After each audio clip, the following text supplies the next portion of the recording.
Tribuners, selamat sore. Senang sekali saya Ajeng Hatala bisa kembali menyapa Tribuners di hari ini puasa ke-25 ya. Ada juga beberapa dari Tribuners mungkin yang terhitung 26. Yeay. Kita menjelang Lebaran ya, Idul Adha 1445 Hijriah tentunya. Bagi kalian pasti udah pasang kuda-kuda untuk bisa mudik nih ya. Udah belanjaannya udah. Nah, untuk mempersiapkan mudik ini seperti yang kita tahu ya Tribuners, bahwa yang disampaikan oleh Menteri Perhubungan ya Budi Karya Sumadi bahwa memang tahun ini itu jumlah pemudiknya meningkat dibandingkan dengan tahun sebelumnya. Di Kota Ambon sendiri berdasarkan catatan KSOP Ambon, 10 hari belakangan itu sudah ada sekitar 20.000 penumpang yang naik dan turun di Pulau Ambon. Wah, sudah kita pastikan ya nanti 5 hari jelang Lebaran nanti puncak mudiknya ini semakin meningkat nih para penumpang yang keluar masuk Kota Ambon dan juga menuju ke 11 kabupaten kota yang ada di Provinsi Maluku. Namun Tribuners, untuk perjalanan mudik ini menjadi aman dan juga nyaman, tentunya keselamatan kita terjaga, perlu adanya edukasi-edukasi biar kita semua itu selamat sampai di tujuan, bisa berkumpul bersama keluarga. Untuk itu kami sudah hadirkan narasumber kece kami di studio tribunambon.com yang letaknya di Jalan Jenderal Sudirman, Batu Merah, Sirimau, Kota Ambon. Kita langsung sapa yang paling kanan saya Tribuners.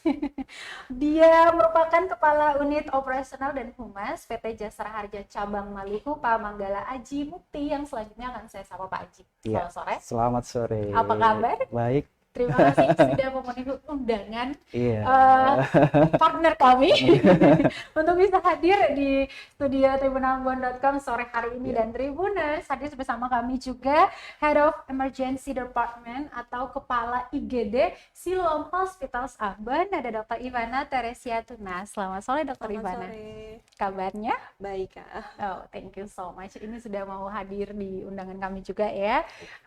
Tribuners, program-program kami tentunya hadir untuk bisa mengedukasi Tribuners tentunya dan kita semua agar apa-apa yang menjadi fokus kita terutama untuk masa mudik ini bisa berjalan dengan lancar begitu ya. Tema yang sudah kita sambing di sosial media kami termasuk Facebook fanpage dan juga Instagram. Hari ini kami akan membahas tips perjalanan aman dan nyaman bersama di Ramadan menjelang Lebaran Idul Fitri kali ini Tribuners. Nah, seperti yang kita tahu ya bersama bahwa mengawal mudik terutama di 2024 ini pasti secara umum ya sama aja ya dari tahun ke tahunnya. Nah, Jasara Harja sendiri itu di tahun 2024 seperti apa sih perannya?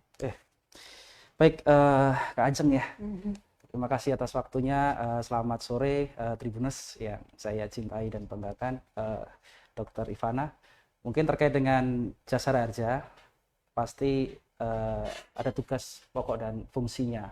Ya, salah satunya itu adalah diberikan amanah oleh pemerintah ya untuk melaksanakan Undang-Undang 33 dan 34. Jadi ada dua tugas yang utama. Yang pertama itu adalah memberikan santunan kepada korban kecelakaan lalu lintas. Yang kedua adalah menghimpun atau mengutip dana terkait dengan bagaimana cara membayar korban tersebut. Ya. Nah, terus yang dijamin tadi kan tugas pokoknya melakukan perlindungan kepada korban kecelakaan. Yang dijamin itu adalah korban-korban kecelakaan yang tabrakan dua kendaraan atau ditabrak oleh motor atau mobil dan sebagainya.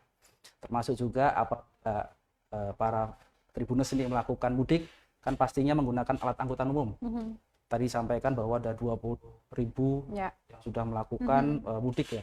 Itu pasti ada menggunakan alat angkutan darat baik laut maupun udara ya. Salah satunya mungkin di situ ada premi yang dimana dibayarkan di tiket ya, tiket angkutan. Nah, itu sudah terinclude oleh Jasara Harja.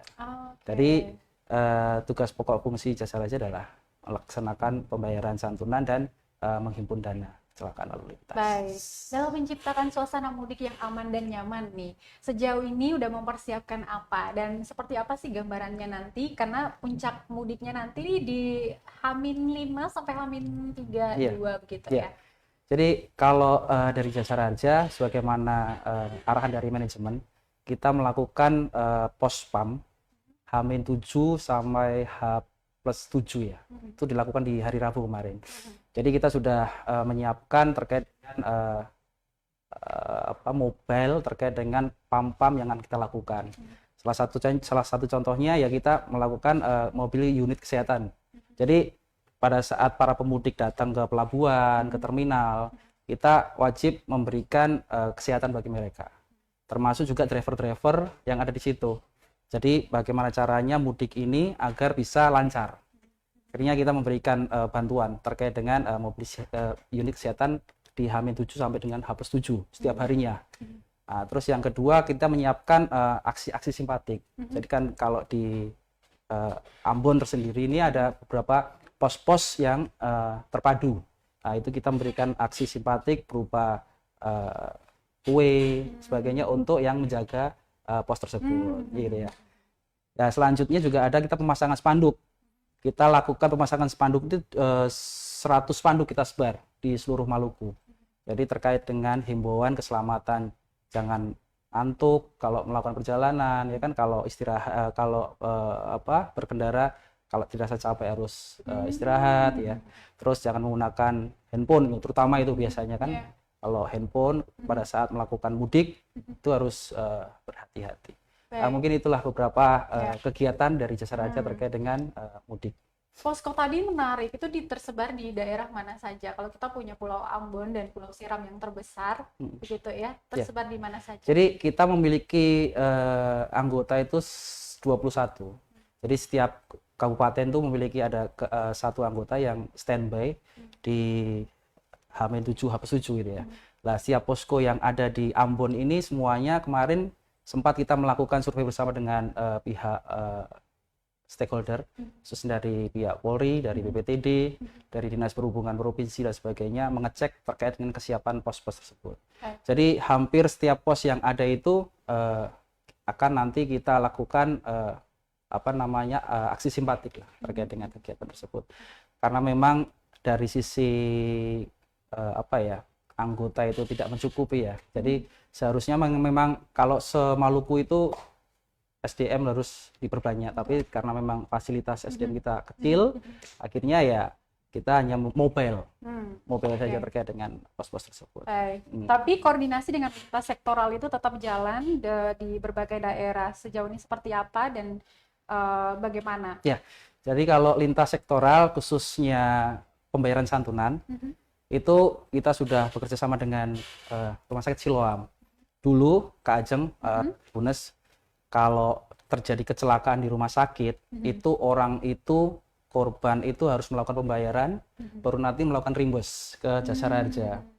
Akhirnya dirubahlah sistem itu menjadi kita memberikan garansi letter.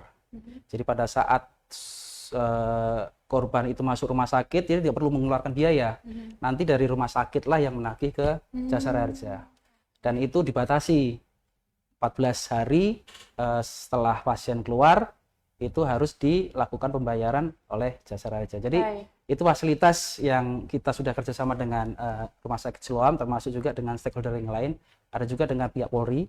Kita selama ini ada namanya laporan polisi, tapi kita sudah melakukan dengan sistem IRSMS. Jadi kita sudah terintegrasi host to host dengan Jasa Raja maupun dari pihak kepolisian untuk mengecek terkait dengan korban kecelakaan lalu lintas. Jadi itu yang fasilitas yang kita berikan. Baik Pak Haji, kita tahan bentar, nanti akan kita dalami lagi ya seperti apa kerjasamanya dengan pihak-pihak rumah sakit, salah satunya yaitu Siloam Hospitals Ambon. Namun saya mau ke Dr. Ivana dulu. Dr. Ivana, bagaimana sih Siloam Hospitals Ambon ya perannya atau mengawal juga jalannya mudik di tahun 2024 ini?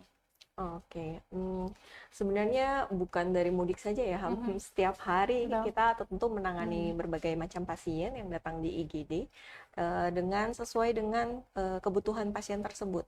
Jadi kalau di IGD sendiri kita menangani sesuai kondisi pasien yang datang, Kak. Jadi kita ada kondisi yang ringan, yang sedang, dan yang berat. Nah, itu perlakuannya akan sesuai dengan kondisi pasien yang datang.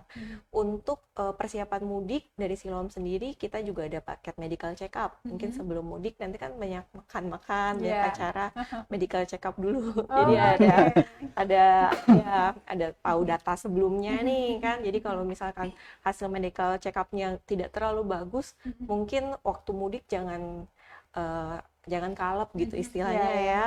Jadi untuk makan-makanannya juga dijaga, jangan sampai habis berkumpul bersama sanak keluarga, balik setelah selesai mudik malah jadi tidak fit. Ya, jadi Tribuners juga harus tetap jaga kesehatan ya.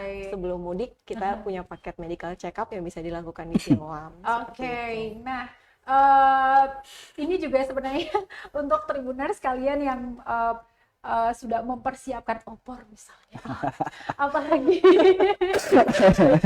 memang perlu banget itu ke Tribuners untuk mengecek kembali ya kesehatannya sebelum nanti di Lebaran nanti yang dikatakan oleh Dokter Ivana kalap dan mau diborong-borong semua, padahal tubuh ini tuh udah tidak sanggup dari sisi kesehatan seperti itu. Jadi harus melakukan medical check up yang mana fasilitasnya juga ada di Siloam Hospitals Ambon ya. Selain itu, Dok Ivana, adakah lagi yang memang benar-benar fasilitas yang udah bisa diterawang nih ya dari pengalaman-pengalamannya di IGD begitu, bahwa ini nih berpotensi terjadi di musim-musim mudik seperti itu. Baik, kalau untuk dari IGD kita sendiri, karena ini berhubungan dengan Jasara Harja ya, untuk semua pasien kecelakaan kita bisa menangani Kak. Untuk fasilitasnya dari segi dokter, kita punya dokter-dokter yang di bidangnya, dokter spesialis bedah, untuk bedah umum tersedia, bedah ortopedi, bedah saraf juga tersedia, sampai bedah onkologi juga kita ada. Jadi untuk dari persiapan dokternya saya rasa dan fasilitasnya kita sudah memadai. Untuk bagian ambulansnya juga kita punya. Jadi kalau tentunya jangan sampai terjadi sama Tribuners ya, tapi jika dalam kondisi kegawatan, Tribuners bisa menghubungi nomor ambulans kami di 1.500 911. Boleh langsung di komentar ya, 1.500 911. Boleh diulangi? 1.500 911. Oke, tolong langsung dipin ya di kolom komentar biar nanti bisa dilihat kembali sama Tribuners yang mungkin ya amit-amit kalau saja ada di situasi kedaruratan seperti yang tadi disebutkan oleh Dokter Ivana, itu bisa langsung dihubungi nomornya. Jadi, secepat apa? Kilatkah ketika dihubungi? Untuk standar ambulans kami ya dari IGD, saya menjamin kalau dalam waktu 3 menit kita akan tiba kita sudah jalan dari IGD ke lokasi. Jadi dalam waktu 3 menit petugas kami akan berangkat dari Siloam menuju ke lokasi. Untuk tiba ke lokasi ya tergantung estimasi jarak dari panggilan ambulans itu dilakukan. Yang kita sarankan sih di bawah 20 kilo ya untuk efektif. Karena kalau di atas itu tetap saja pertolongan pertama sebaiknya ke tempat yang terdekat. Iya. Kalau memang dalam jangkauan range Siloam dengan tempat tersebut masih di bawah 20 kilo ya kita akan menjemput pasien tersebut. Oke, jadi dalam Pulau Ambon masih bisa lah ya. Apakah fasilitas tadi yang disediakan oleh Siloam Hospitals Ambon itu juga disosialisasikan Jasara Harja di pos-pos yang sudah ditetapkan? Jadi kerjasama yang kita lakukan dengan Siloam memang sudah sampai sejauh itu ya. Jadi kita sampaikan ke masyarakat apabila terjadi kecelakaan dan sebagainya, tolong untuk menghubungi nomor tersebut. Karena tadi sampaikan bahwa memang ini one step service ya dari Siloam kepada korban kecelakaan lalu lintas dan sebagainya. Kita sampaikan juga, Ajeng. Baik, Tribuners, saya mau mengingatkan kalian, kita punya giveaway asik. Tribun Ambon tuh partner-partner Tribun Ambon tuh selalu baik gitu ya, pengen berbagi sama Tribuners, terutama kita mau lebaran. Ada satu helm cantik asik. Buat kalian yang punya pertanyaan kece, gitu aja ya. Biar nanti nggak susah-susah kalau dikasih pertanyaan sama narasumber, apalagi saya. Kalian kasih pertanyaan aja ya di kolom komentar pertanyaan yang paling keren, nanti kami pilih untuk memenangkan 1 buah helm cantik di akhir acara nanti. Oke, kirimkan sekarang, nanti akan kami lihat pertanyaannya.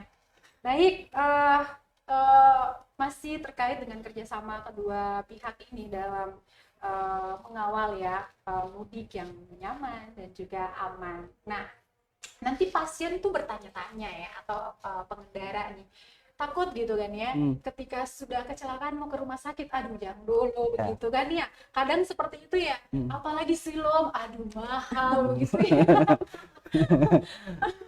Itu takut gitu, apalagi pas jalannya itu duitnya udah pas-pasan misalnya, atau udah beli oleh-oleh buat orang di rumah misalnya. Apa nih yang harus disampaikan ke Tribuners agar tidak perlu mengkhawatirkan hal itu? Baik Tribuners, Kak Ajeng, mungkin saya sampaikan dalam kesempatan yang baik ini terkait dengan kecelakaan itu, memang semua kecelakaan. Bahkan saya tahun 18 tahun di Jasa Raja tidak ingin mendapatkan Jasa Raja juga gitu ya. Tapi memang beberapa kejadian itu dari sisi Jasa Raja, salah satu dokumen pendukung utama kalau memang terjadi musibah kecelakaan itu harus memiliki laporan polisi tadi. Itu salah satu dokumen pendukung utama. Jadi kalau terjadi kecelakaan jangan takut untuk Tribuners semuanya melaporkan kepada pihak yang berwajib. Hal ini sebagai salah satu yang untuk menyelidiki maupun menyidik itu adalah pihak kepolisian. Jadi kalau terdapat informasi segera disampaikan ke pihak kepolisian agar kita bisa melakukan proses terkait dengan biaya yang untuk korban tersebut. Jadi kalau dari sisi dengan Siloam, ini adalah salah satu di Ambon itu salah Pareto ya, kecelakaan yang terbesar dibandingkan dengan wilayah lain, karena memang di sini sering terjadi mobil terkait dengan kegiatan-kegiatan masyarakat ya. Nah, itu mungkin setelah terjadi kecelakaan nanti kita akan memberikan garansi letter yang tadi saya sampaikan yang sudah terafiliasi dengan Jasa Raja. Jadi begitu garansi letter itu terbitkan, otomatis sudah terjamin nih. Jadi tidak takut lagi ke silom itu mahal dan sebagainya. Nah, sebagaimana amanah dari PMK 15 dan 16 dari Jasa Raja itu maksimal terkait dengan kecelakaan korban luka-luka itu maksimal 20 juta. Akan tetapi apabila biaya itu lebih ya dok ya, itu bisa kalau memiliki BPJS bisa ke BPJS. Jadi kalau apabila terjadi musibah ya tadi jangan ragu-ragu untuk lapor ke pihak kepolisian agar Jasa Raja bisa melakukan aksi terkait dengan garansi letter tersebut. Baik. Nah, Tribuners, lagi-lagi kami mencontohkan sebuah kasus ya, misalkan terjadi sebuah kecelakaan yang sesungguhnya kami semua tidak menginginkan hal itu terjadi. Bagaimana sih penanganan atau pertolongan pertama ketika pasien tiba di Siloam Hospital? Baik, Kak Ajeng, saya izin menjelaskan dua situasi ya, yang pasiennya datang sendiri dan dengan panggilan ambulans. Kalau yang pasiennya datang sendiri, tentunya kita akan tanya kronologisnya ke pasien. Untuk penanganan kegawatannya sesuai kondisi pasien yang tadi saya sebutkan. Jika pasiennya dalam kondisi gawat darurat, tentu kita akan tangani terlebih dahulu. Jika pasiennya luka-luka ringan atau apa, kita juga menangani untuk luka-luka ringan. Kemudian selanjutnya akan kita jelaskan ke pasiennya kalau kasusnya ini adalah kecelakaan lalu lintas. Nantinya akan harus diolah oleh polisi. Jadi harus buat laporan polisinya dulu. Nanti dari situ baru polisi, setelah laporan polisi terbit, nanti baru kita bisa tahu ini jenis kejadian yang dijaminkan oleh Jasara Harja atau tidak. Seperti yang Pak Aji sudah sebutkan di pertama tadi, kalau tidak semua kejadian kecelakaan itu ditanggung oleh Jasara Harja. Yang ditanggung itu adalah kejadian di antara dua kendaraan atau kendaraan yang menabrak pejalan kaki. Kayak gitu. Kemudian setelah laporan polisi terbit, pihak kami akan menghubungi langsung ke pihak Jasara Harja. Jadi pasiennya tidak melakukan kontak langsung. Jadi pasiennya bisa istirahat, lakukan pemulihan di rumah sakit, dan kemudian kami pihak rumah sakit yang akan menghubungi Jasara Harja setelah ada laporan polisi seperti itu. Oke, berarti tidak begitu mereka langsung diinterogasi mana surat apa segala Iya. macam gitu. Karena orang sedang dalam kondisi musibah ya, Iya. Tribuners, tenang aja, kita di Siloam juga tahu kondisi Tribuners sekalian yang dalam kondisi gawat darurat, pasti kan kesakitan, Iya. pasti juga panik. Jadi kita cuman minta keterangan kejadiannya, kronologisnya seperti apa, kemudian kalau ada pendamping atau keluarga yang sudah bisa dihubungi, kita arahkan untuk buat laporan polisi. Ya, nanti pasiennya tetap aja di rumah sakit. Nanti keluarga yang mengurus laporan polisi. Kalau laporan polisi sudah jadi, maka kita akan kerjasama dengan Jasara Harja. Seperti itu. Baik. Oke, jadi tak perlulah kalian khawatir Tribuners ya. Mungkin untuk berjaga-jaga saja kalau bukan orang-orang terdekat atau orang-orang yang kalian temukan di jalan dan mengalami kecelakaan, boleh langsung ditolong begitu ya, dibawa, dirujuk ke rumah sakit. Tribuners dan juga Dokter Ivana, kalau ngomongin tentang kecelakaan ya, kendaraan, apalagi yang ditabrak, itu kebanyakan itu patah tulang lah, gangguan saraf dan segala macamnya. Di Siloam Hospital Ambon, selain daripada dokter-dokter hebat yang tadi disebutkan ya, ada kabar sampai dengan yang namanya fisioterapi. Iya. Untuk sampai dengan fisioterapi tentu ada ya. Kita juga punya dokter spesialis fisioterapi dan juga dokter spesialis saraf yang sudah Kak Ajeng juga kayaknya sudah tahu Dokter ya. Iya, sudah ada. Jadi bedah saraf ada, spesialis saraf ada, fisioterapi pun ada. Tapi untuk apakah prosesnya bisa sampai ke situ, untuk dari Jasara Harja sendiri sudah disebutkan tadi klaimnya kan sejumlah berapa Pak? 20. Iya, maksimal. 20, maksimal 20. Jadi kalau misalkan di bawah angka itu, tentu Jasara Harja masih bisa mengcover, tapi untuk kalau melebihi angka itu mungkin kita akan kerjasama dengan BPJS. Oke. Iya. Nah, untuk pasien-pasien yang rawat inap nih ya, apakah itu juga masih masuk dalam jaminan Jasara Harja? Iya. Jadi kalau biayanya itu belum lebih 20 juta, semisal dia setelah operasi terus melakukan rawat jalan ya, Derek ya. Kalau memang belum sampai 20 juta masih bisa kita tanggung. Jadi semisal dia cedera habisnya 15 juta, ya nanti dari rumah sakit akan menagih 15 juta. Sisanya 5 juta itu untuk biaya rawatan. Kan ada penyembuhan lagi. Pada saat itu kan ada penyembuhan mungkin copot pen dan sebagainya. Itu masih bisa ditanggung oleh Jasara Harja asalkan tidak melebihi dari 20 juta. Oke, Gitu. saya pikir edukasi seperti ini tuh penting untuk Yeah. diketahui oleh masyarakat ya, terutama Tribuners, dan saya juga berharap Tribuners yang sudah mendengarkan penjelasan ini itu bisa langsung disampaikan juga untuk orang-orang terkasih di rumah Tribuners, biar kita bisa memanfaatkan fasilitas-fasilitas yang sudah diberikan negara melalui Jasara Harja, kemudian melalui pihak rumah sakit juga yang siap 24 jam IGD-nya kebuka gitu ya. Oke, kami mau ke kolom komentar Tribuners, apakah kalian sudah siap dengan pertanyaan-pertanyaan kalian? Kasih saya pertanyaan yang paling sulit. Iya. Kita lihat dulu di kolom komentar. Halo yang lagi standby di layar monitornya, terima kasih ya Tribuners setiaku. Ada Kak Manuhutu, halo. Dia bertanya nih, kan yang mudik bukan hanya orang dewasa ya, tapi juga anak-anak di bawah umur. Apakah amit-amit kalau terjadi kecelakaan lalu lintas, santunannya pun berlaku untuk anak-anak di bawah umur? Dan dalam mengantisipasi anak-anak ini agar tetap aman kesehatannya dalam melakukan mudik. Iya. Baik, pertanyaan yang bagus tadi ya, siapa? Kak Manuhutu. Oh, Kak Manuhutu ya.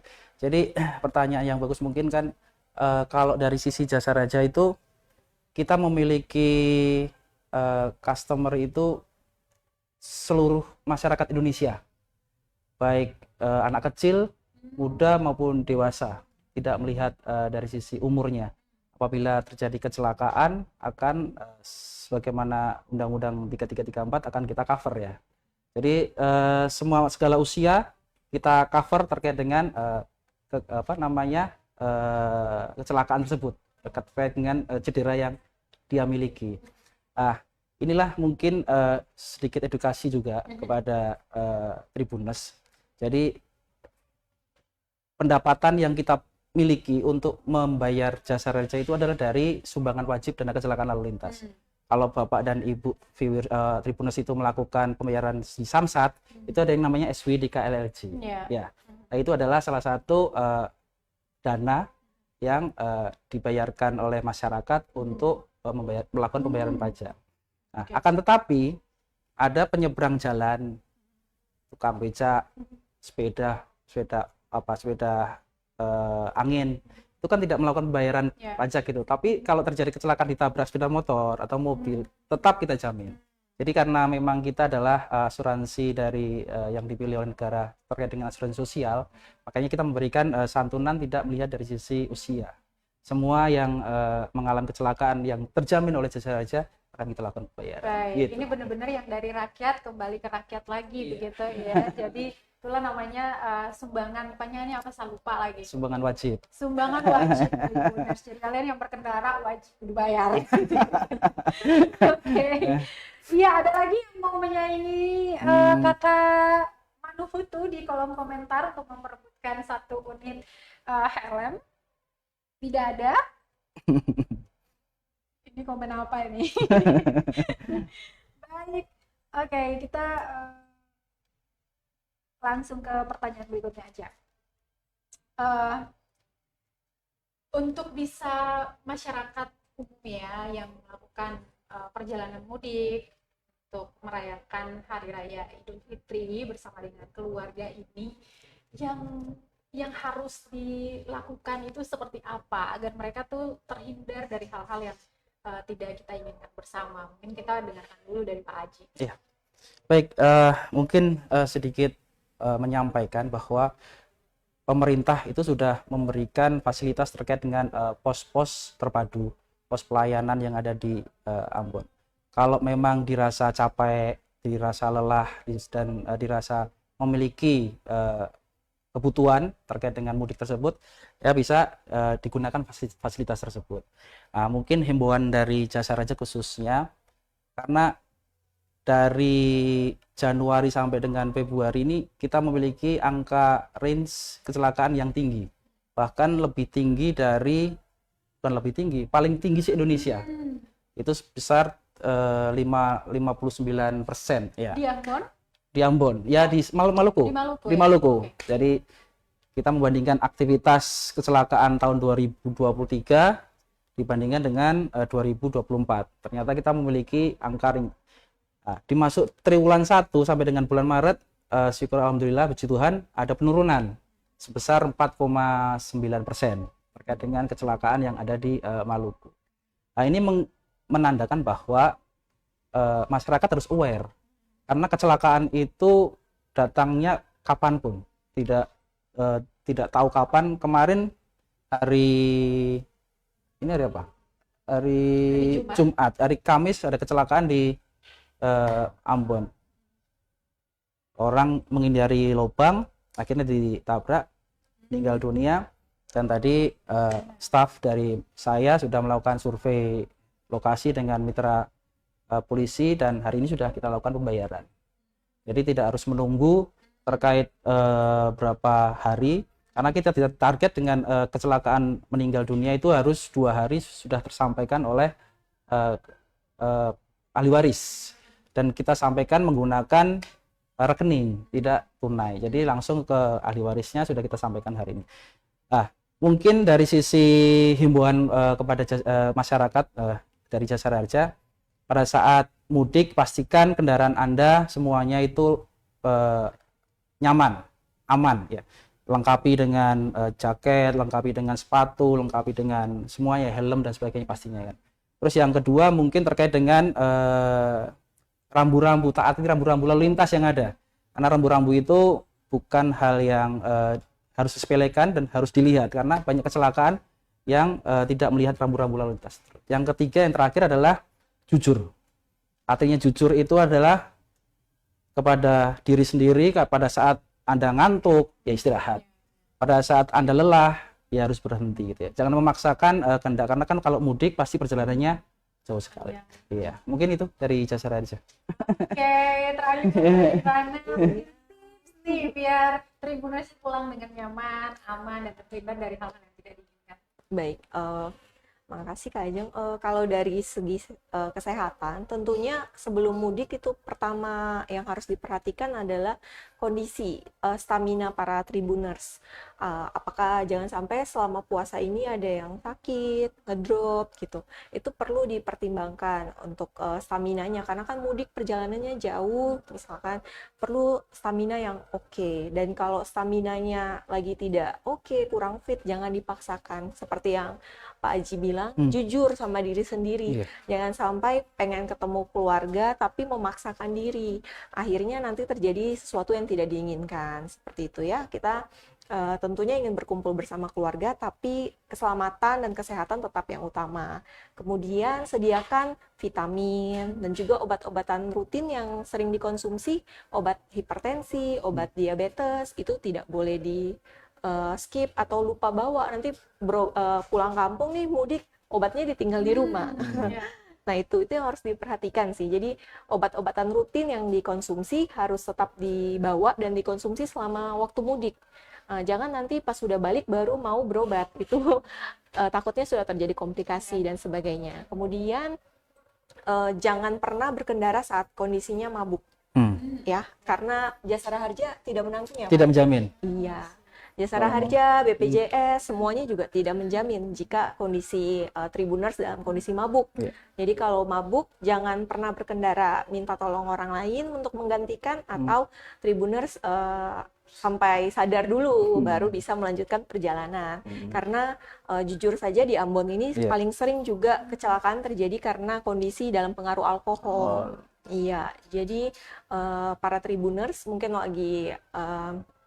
di kesempatan kali ini saya mengingatkan kalau untuk pasien-pasien dengan penggunaan alkohol itu tidak dijaminkan oleh Jasara Harja, BPJS, atau asuransi juga ada yang tidak menjaminkan. Jadi jangan nanti salahkan Jasara Harjanya atau BPJS-nya bilang katanya menjamin kecelakaan, tapi harus digarisbawahi ada kondisi dalam pengaruh alkohol yang tidak dijaminkan. Itu dicatat ya Tribuners ya.